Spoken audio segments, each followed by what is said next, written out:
All right. So thanks everyone, and very good morning to all of you. The small group of people who has gotten the courage to get together here this morning to talk about our role as early career scientists in the IPBES and the CBD. I'm very glad you could make it, and for those of you watching the recording, of course, for you to be to want to catch up on how we're organizing these processes. So this is our second meeting of a group of young and early career researchers that met at the COP 15. We've had several discussions and longer conversations about how our networks could join forces to kind of put some structure to how we organize both the knowledge we have and about the processes of the CBD and the IPBES process, as well as maybe organizing politically as well a little bit to kind of widen the participation of young people in those very important biodiversity processes that are going on right now. And so we're building off a little bit of conversations that we've had from the side of YES with the GYBN, with the Global Youth Biodiversity Network, and then continued conversations with IFSA, with the International Forestry Students Association, the ECOPs, the early career ocean professionals, and then iGem also appeared kind of in the conversation later on, and basically the main kind of demand that came through, and that I think is interesting to discuss with you and to hear a little bit more about, is how we can join forces in getting a better understanding of where we can get active in those processes. So YES is already a registered observer organization, for example, in the IPBES process, and has been taking part there, I think, since the 6th plenary. And we just opened our call for the 10th plenary, which is going to take place in Bonn this year. Some of you might be interested in taking part in that, either the YES delegation or other either scientist organizations or research centers that are taking part there.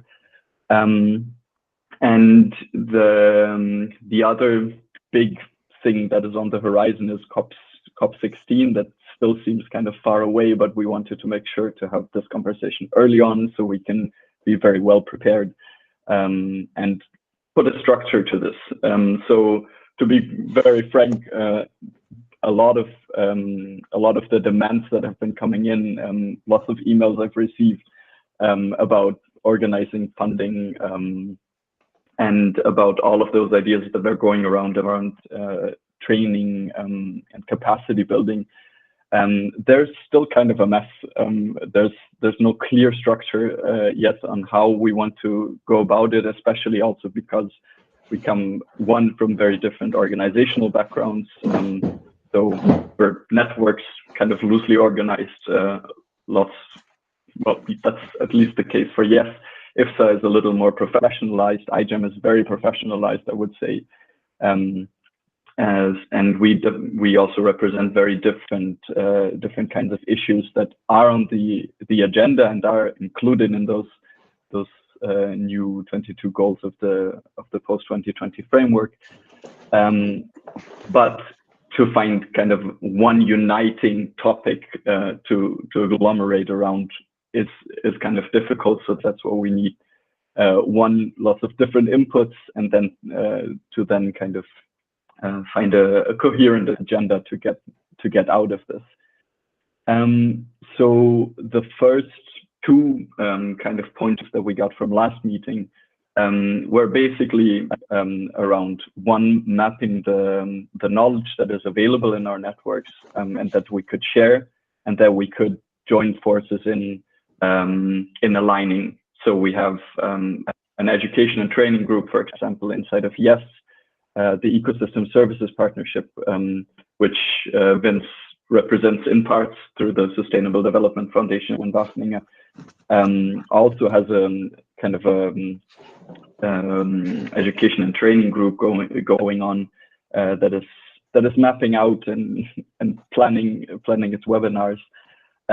We've at last meeting we also had a representative from the Nordic Youth Biodiversity Network who was talking about short policy papers, briefs, kind of about the different goals of the post-2020 framework that they would like to use to structure education and training. And I think what would make a lot of sense is that we, as young researchers, some of us more familiar, some of us less familiar with the structures of the CBD, could kind of help each other in each area of expertise. So, for example, with forestry, the IFSA obviously has quite a pool of knowledge to share. We have the ECOPs that are at the front of this whole new ocean debate that is going on, that I think is very important to be very aware of what is there and what the current issues still are. Then we have with the iGem, the very polemic topic of genetic material that I think would be great to get a better understanding of. And that is actually one of those topics that I had several conversations with the GYBN Austria, especially with, because they said, you're a bunch of young scientists, we're a bunch of young activists, and we would like to make use of young people who we feel more access to than some high-level expert to explain to us what the issues are, what we should look out for, what we can actually do, where we can actually jump in to do something. And that's where this idea of aligning the education and training agendas kind of came from. And from that, or out of that, that's the second point from last meeting, is the political organization that then comes with it. So we have inside of the CBD, there is an academic caucus that just formed. It's a representation, a loose representation of academics in this process. But what we've noticed, at least physically at the COP in Montreal, the academic caucus and the space that they had, like this booth, was not very, very well used, and it was kind of empty, and did feel very different, qualitatively different from the youth space that was there. The Global Youth Biodiversity Network is the one representative of young people inside of the CBD, and we felt like probably inside of academia, young people could organize in some more meaningful way to get together more often, to use the space that is there and that is given to us in this kind of democratic possibility of having young people represented in there. And it doesn't necessarily all have to go through the GYBN, because they're an activist organization, obviously, that makes sense and makes use of the science that is represented there. But of course, as scientists from all different fields, we don't necessarily come with a political agenda, and that's kind of the touchy bit there. As I would propose, we organize politically, so we kind of say that young people in academia think and want to do certain things and could probably find something shared, whereas senior scientists that are represented in the CBD do not necessarily, or may not necessarily have those same kind of group identity demands that they would like to bring forward. So that's the two main ideas that we try to boil down from last meeting, from the whole complex kind of set of ideas and interests that are there, a little bit trying to still take that momentum that the COP has left us with, wanting to get active and engaging in those processes. I always kind of mix the CBD and the IPBES here, because for me they're kind of connected in many different ways. The CBD is the political, the convention, basically the political process, whereas IPBES is more on the science side of things. And while YES has been kind of active in there, we have not been super articulated with other young scientist organizations and early career scientist networks. So I think this is also kind of an opportunity to take both of those spaces and try to network our networks, basically, like a network of networks of young people. So I've talked a lot. Do any of you have any inputs or any ideas that have made you show up this early in the morning, for some of you, to take part in this meeting? Go ahead, Charlie. Yeah, thank you. I thought I'd just piggyback maybe off what you were saying about the sort of the academia caucus at the COP, because I was at COP and I had that badge. So I think what you're saying about the difficulty of getting sort of the whole academia caucus to come up with one position is absolutely right, and that's kind of the position that the academia research caucus took, that we're not going to take any positions because it would just be impossible. And then I think it's the similar sort of thing with the booth. I think the organization was a lot more loose than a lot of the other major groups. I think there's good and bad things about the academics are kind of all there doing their own thing, and then the booth was kind of just open for ad hoc events, which I mean is good in some ways, maybe less good in others, that there wasn't so much of a kind of published program of things going on all the time like there were for many of the other booths.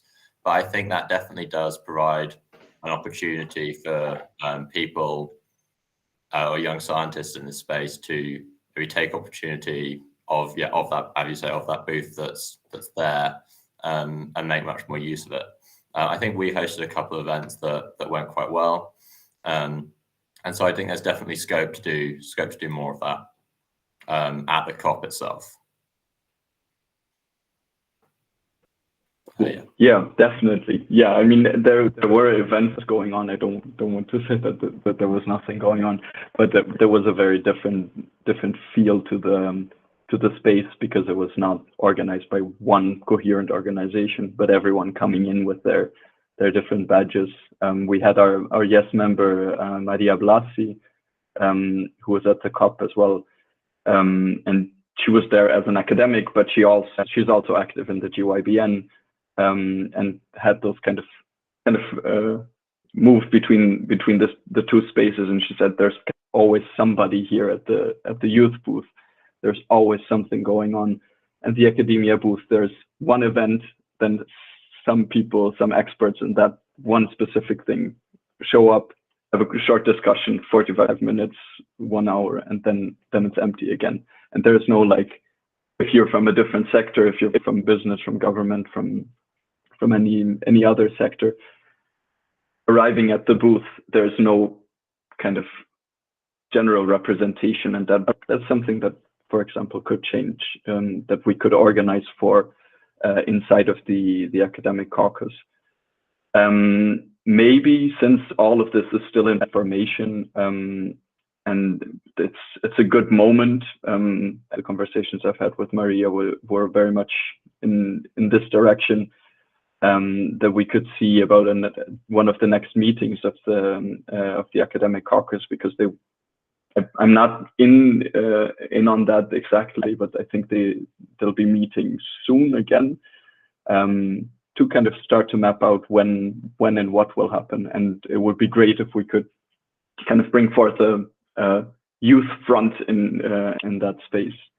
Do you have any information on that, Charlie? I'm on the mailing list for the caucus. There hasn't been any information recently. I think they changed over the contact points for the caucus after COP.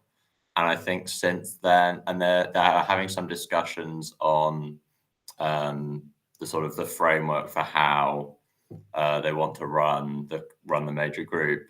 But I think beyond that, nothing has happened yet. Okay, all right. So then that might take a little longer than I expected. I think maybe Maria was talking to some professor who was interested also in pushing this, like picking up the organization already again before COP16. So maybe potentially we could ask the new contact points what sort of timescale they're looking at things happening on. Okay, that would be great. Maybe is that something you could look into? Yeah, for sure. For us, that would be great. Cool. Not wanting to call you out, Vince, but do you have anything that you want to bring in from the ESP SDD site? Yes, so maybe kind of in a bit broader context, I'm here and I work indeed for FSD, so for the Foundation for Sustainable Development, very closely together also with Iskra Diane from ESP.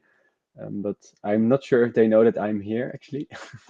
I think at some ways I would like to be more involved in because I mainly work on the ecosystem services valuation database, so that's kind of in a way very scientific, but it's not so much political or a bit more engagement with, for example, IPBES or with the CBD. And from that regard, I thought it would be interesting to see what are ways, not per se to bring the ECD in general, but more how I can be involved in those type of kind of broader political debates, and indeed how as kind of our voice will be heard hopefully for the next 50 years. So how can we organize that as early as possible?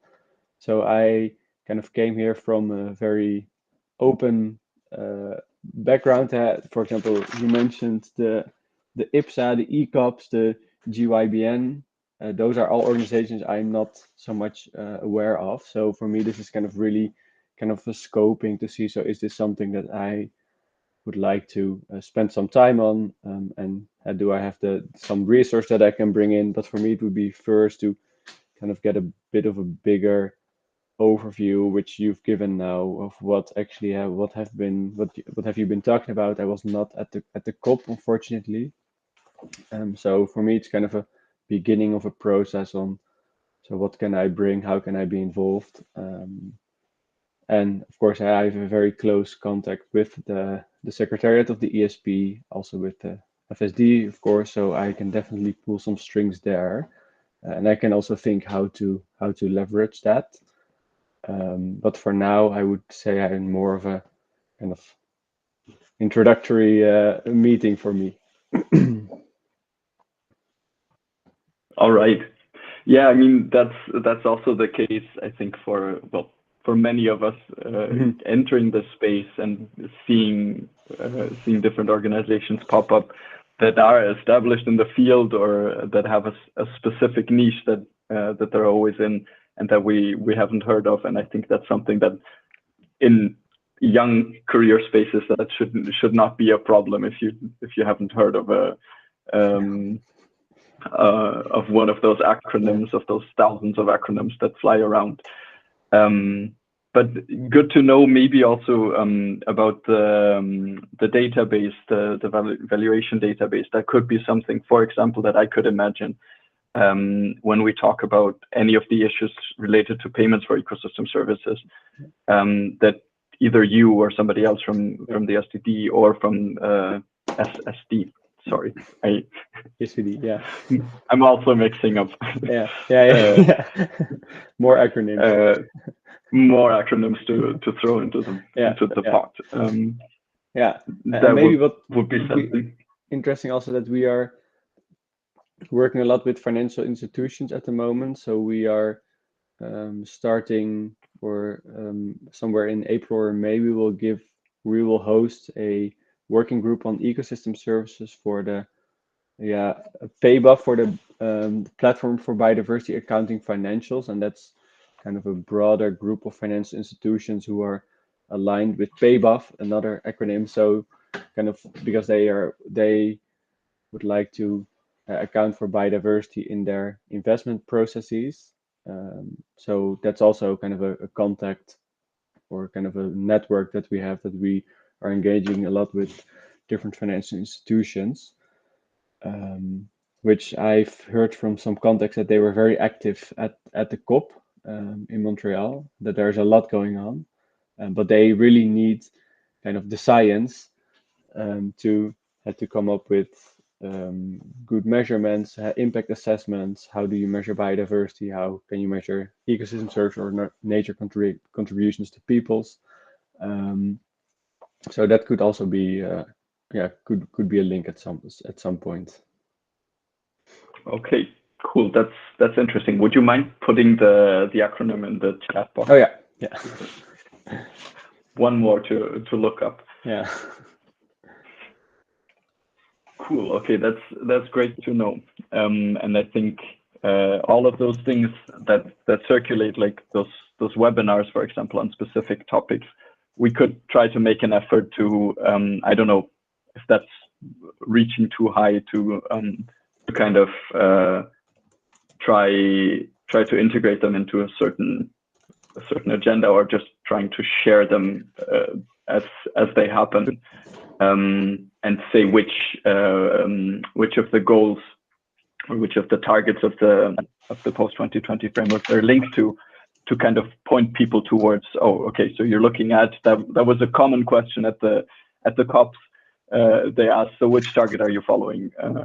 And if you're an expert on one or two or three topics linked to those targets, then it definitely calls attention, linking or naming those targets when advertising webinars and any kind of additional information on the CBD.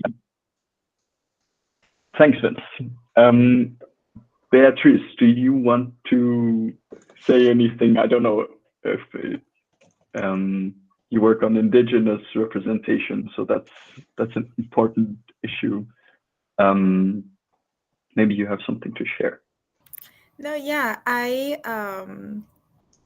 I've just started my research, and I've kind of gone around the UN system as a whole, like environmental change. So I've been to the climate COP, to the CBD COP, and the IPBES.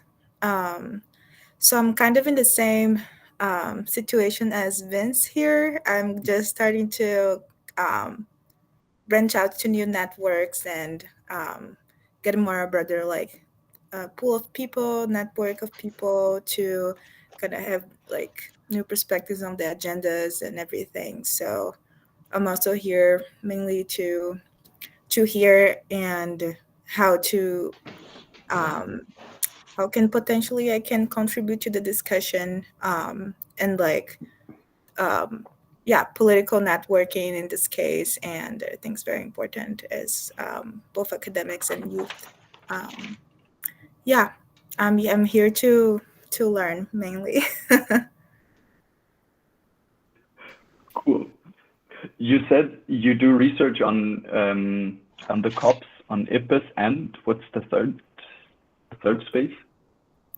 Oh, it's climate COP, the CBD COP, and the IPBES, kind of like seeing the networks of like indigenous peoples that have been working as a whole to like environmental change, and like trying to see how also we can connect these agendas through like biodiversity laws and climate change, that it seems to be a little bit separated between the meetings. So I hope to go to the IPCC meeting too next year. So okay, exciting. So you are a person to go to for overlapping agendas and understanding all of those integrations that we see.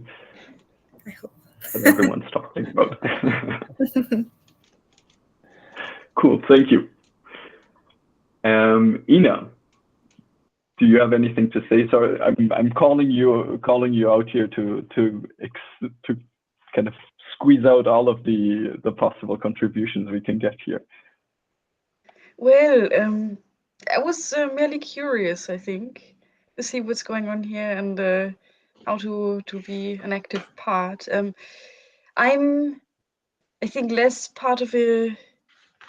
Well, I'm part of Scientists for Future, but in the regional group only, so that probably doesn't. I mean, regional group of Hanover, but I'm merely. I'm mainly involved in a network of the EU overseas territories. We're doing research there on islands, mainly remote territories, the climate change, land use changes. Also, we've worked with indigenous communities in the Amazon and French Guiana. Ecosystem services, a thread. That's my theme, but I haven't had time to really be an active part. Well, I've been active in YES in 2017. I'm part of the ESP network, but curious how to become a part of this and how to engage more politically oriented too. Cool. I think that sounds perfect. Scientists for Future is probably exactly the direction I was going for in terms of this issue of representation. Trying to find a bottom line, even though we work on very, very complicated, complex, very diverse issues. I think the direction is kind of clear, of bringing scientific arguments to why this cannot continue the way it does and why urgent action is needed. Perfect. Good to know. Roman, do you want to go ahead and then maybe Nicholas after, just to already prepare you? I see you're with the camera turned off for now. Roman, go ahead. Yeah, I think for me it's very similar to what you all said before. I've been at the IPBES meeting last year in Bonn with the YES delegation, and just hope to be more engaged in this process. I was just curious to see, and last Friday we had I think the first or the second meeting for the YES Europe working group, and we actually talked about the ESVD platform, and that'd be interesting to maybe have some form of collaboration. So it's interesting that you're here and that you brought this up. And I think Nina Kaiser is definitely going to reach out to the FSD at some stage. And, she actually already did. She did. Okay. Yeah. Cool. I still have to reply to her. Yeah. Great. So, definitely. I'm really interested to be more involved with the political sphere on this, and mainly at the moment, work on forest governance in Europe, but slowly transitioning to coastal systems. So just switching the ecosystem, hopefully in the next years.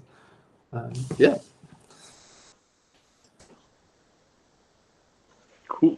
Thank you very much. It's great to see you again, also because, on a personal note, Roman, after participating in the YES delegation to the IPBES plenary, arranged my contacts to stay in Montreal, and that was a very, very, very nice match made there. Nicholas.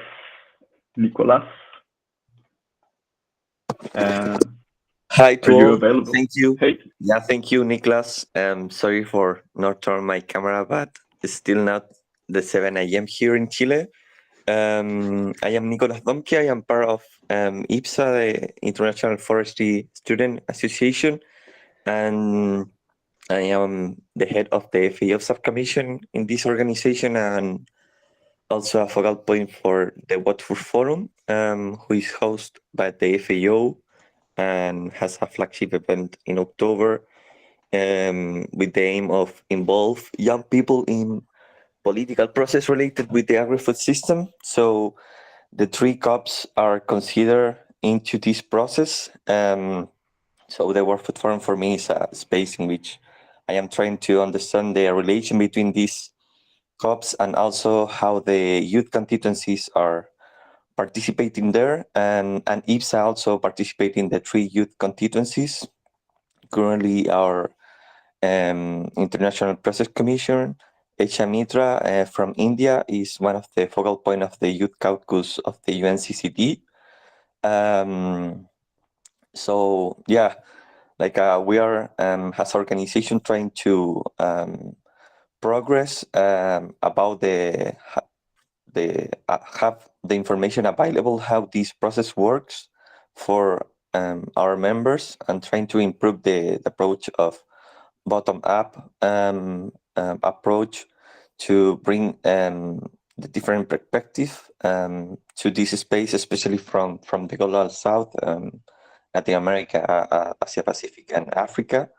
Because in the past we get noticed that obviously the global north has bigger representation in this space, and also is the stakeholders from this part of the globe are some more willing to involve young people in the dialogues, or because probably they have more experience involving different stakeholder groups into the discussion. So that is a kind of experience that we are looking for from the global north to share with the global south, and then improve our participation in these spaces. And another example, for example, here in Chile, we are creating more local committees that are kind of the cells of the IPSA.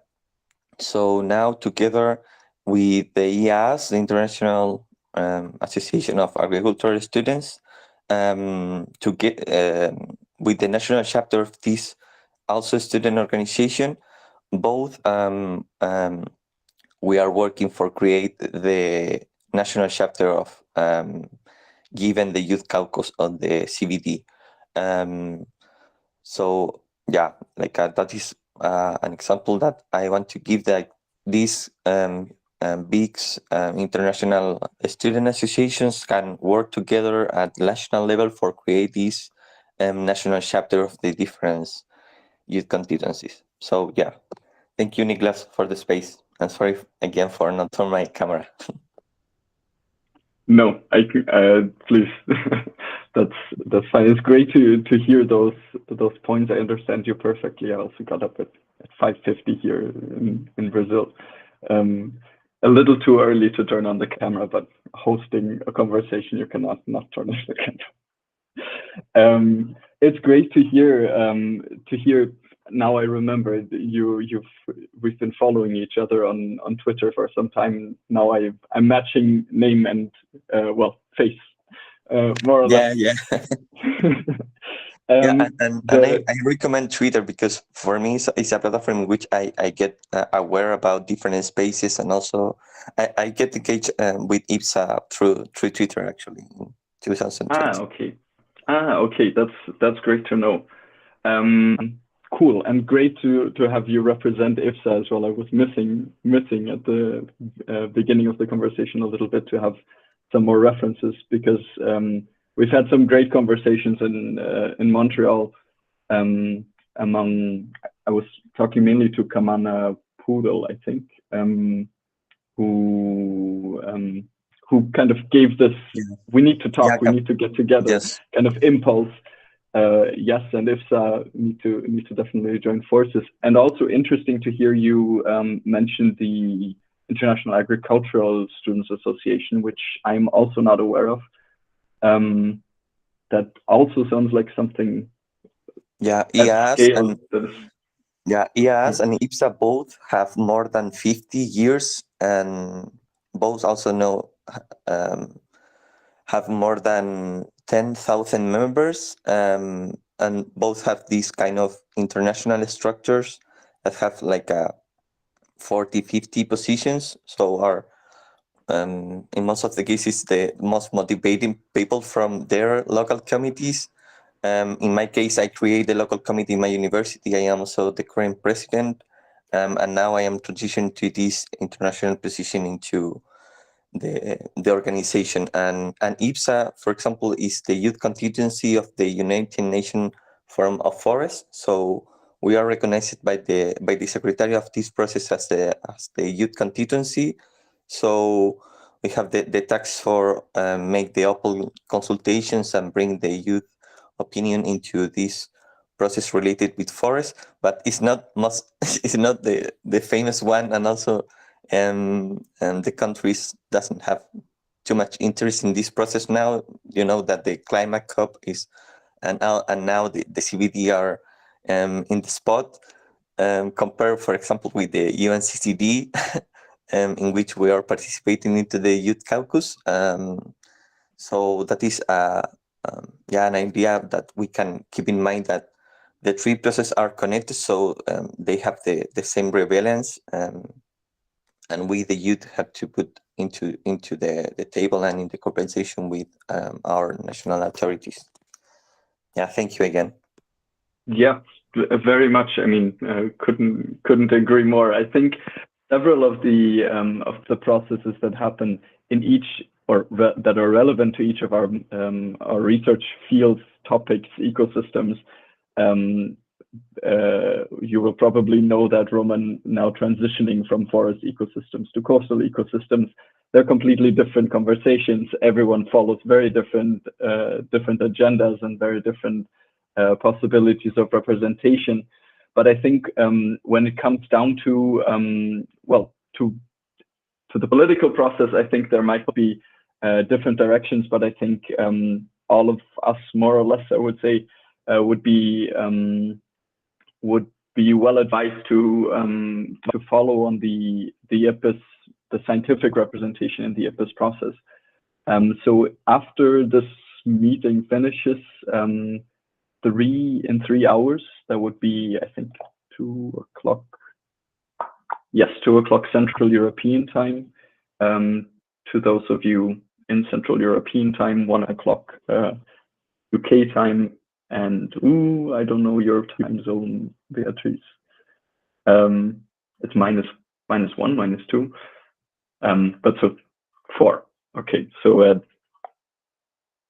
9 o'clock your time, there's a meeting of the open-ended stakeholder network of IPBES, and that's maybe an important information for those listening to this afterwards as well. IPBES, different from this CBD, has come up with this kind of unifying structure that organizes civil society organizations' involvement in the IPBES process. They've been a great part for us in terms of organizing both our involvement, active involvement in writing the report of the plenaries and those kinds of more formal issues. But also they pass on information.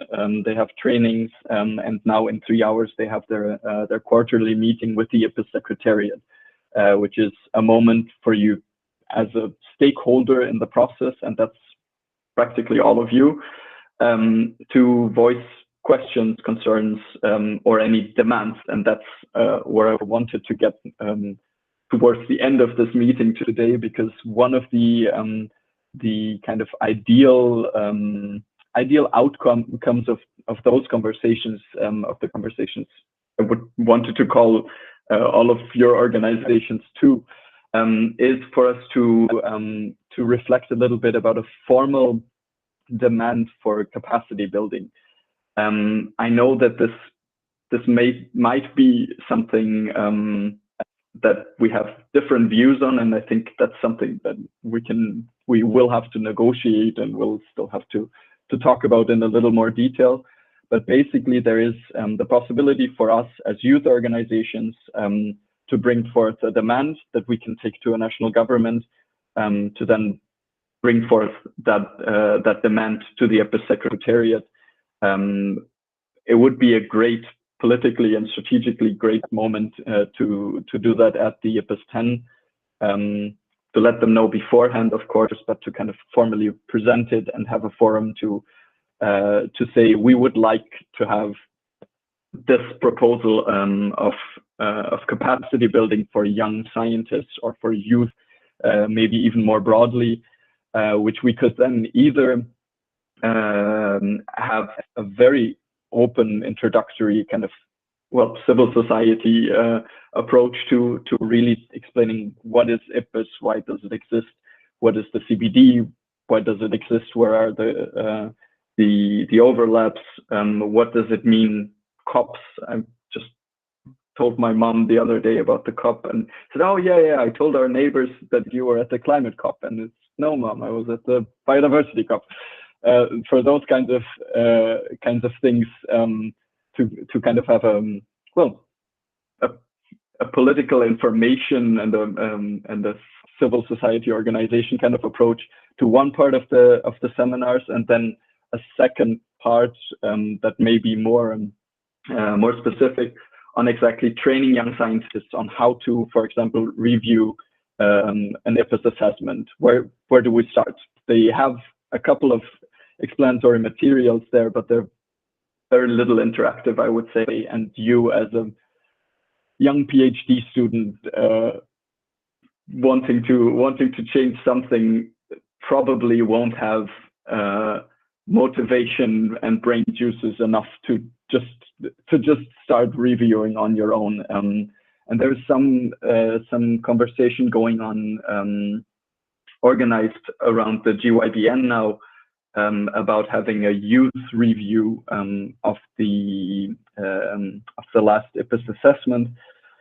There's a Telegram group, and people are organizing to go chapter by chapter to then have to then report a formal youth review of the process. That would be something that I think, learning from this experience and kind of formalizing the knowledge on processes that comes out of this, for more people, young people and young scientists to get active in this. If it's not through their work per se, that's what the IPBES has for now, kind of a formal process of where young specialists in their field review and say, I know that this and this and this is a polemic issue. We need more data on this. This data doesn't serve the purposes.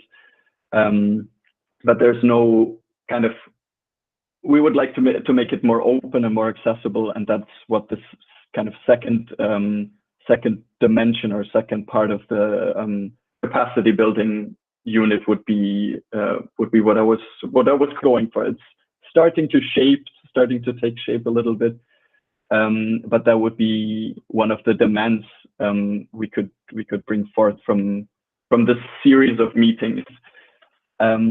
As I mentioned earlier, I just handed in my PhD thesis, so the last few weeks after the COP in Montreal have also been tumultuous, and I haven't been able to focus a lot of energy into this, but hopefully now, with only articles to submit and other products to come out of this, I think we could try to meet again in 2 weeks, in 2 weeks' time, to structure more, to have maybe another representative of the GYBN to talk, hopefully, about the review of the IPBES process, of the IPBES assessment, and hear their experience and hear what came out of it that we should communicate to the IPBES in terms of young scientists and young biodiversity activists' perspectives, to kind of diversify more the spaces that we're in. That would be almost concluding words. Does anyone else have any final thoughts, concluding ideas, or anything that I forgot to mention? I'm kind of thinking how, because for most or for several of us, this is a kind of a first time, how we would be able to get a bit more into it, so that, for example, next meeting there's some more content, for example, that we can discuss, or have some more process-wise, so what to form our own opinions also. So is there anything in that regard that we can, in the meantime, that you say, okay, so these are good resources to, or is there some documentation? And then we can also form our own ideas on what we think, for example, this formal demand for capacity building, etc. What we think of it and how to continue, proceed, etc. Yes, absolutely. Immediately, what came to my mind was the CBD in a nutshell guide that the Global Youth Biodiversity Network has produced. I can paste the link here and I'll put it into the description. The CBD in a nutshell. Have you heard of it before, Vince? No. Okay, so this is sounds like CBD for dummies. Exactly, that's exactly what it is. Sounds good. CBD for young people who don't have any idea of where to even start. Okay. It's something that the GYBN has started a couple of years ago, exactly on a similar line of thought, as we need to involve a wide range of people. If they send an 18-year-old somewhere, they need to be able to explain to their grandma why they're going there. And that's kind of the idea where it came from, really for dummies. But the document is so well structured now in its many updates that it's gone through, that actually several national governments in the CBD use this to train their national staff before they go to the COP. So this has gotten to like a level of breaking down complicated science and complicated political processes into beautiful images and very good, simple explanations. So I think to understand the whole biodiversity governance process with all of its ramifications, I think this is the go-to document. It's on the website of the CBD. I'll post it here now. Yeah.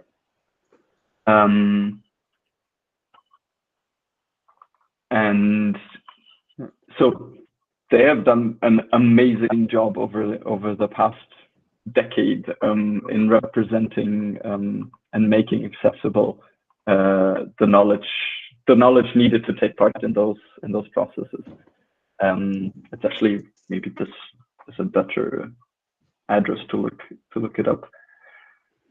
And yeah, that might be a good reading to see what is missing there. During the COP, a couple of powerful young activists were very active there at the COP, working over the document and updating it already with the information that just came out. So they're very much on top of it also, and this should probably be our main guide of action to structure that first element that I mentioned about doing more public capacity building from IPBES side. They already have some offered material and some channels to do this, but I think it needs to be repeated. It needs to be kind of chewed up again. People who already know, but there are many people who don't know about those processes, have never heard of any of those acronyms, but do things that are exactly in line with those processes. So we need to kind of rework it and republish it and republicize those kinds of existing materials also again and again. Okay, and that will probably also kind of guide us in finding kind of the context of what we operate in. So what would be our position, or what could be our position? Okay. Exactly. Yeah. Okay. Yeah. That's good. Maybe one more thing that came up and that I noticed in response to the call, and that's the last point. Maybe I forgot about that. There is an IPBES capacity building workshop coming up in May 12th in Kenya. Kenya? I think so. Yes. Okay. Thanks, Ina. That's something that we're going to be questioning ONET and the IPBES Secretariat about a little bit in 3 hours, to get some more information on this workshop.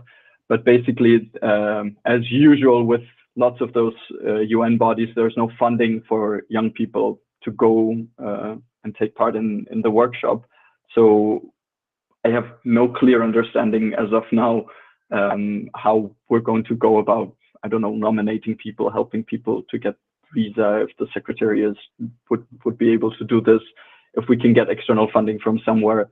Usually how YES goes about it is really, it's every scientist's responsibility, similar approach to the academic caucus, like everyone organizes themselves, but you can fly under the organizational wing of YES in this case. But there's no